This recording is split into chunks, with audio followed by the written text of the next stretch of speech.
Welcome to Kenton Teaches. Enjoy the video. In this video, I will show how to play Call of Duty Modern Warfare in mobile-only ways.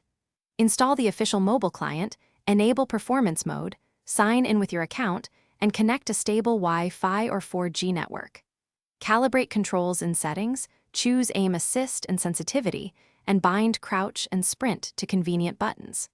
Practice in training mode and learn map layouts before jumping into ranked matches. In this video, I will explain how to play Call of Duty Modern Warfare in mobile-only way. Open Settings, switch to Performance mode, and tweak horizontal and vertical sensitivity until your aim feels natural. Test recoil control with your favorite weapon, then save presets for quick switching.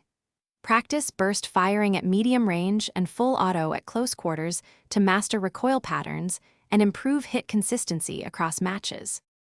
In this video, I will help you play Call of Duty Modern Warfare in mobile-only way.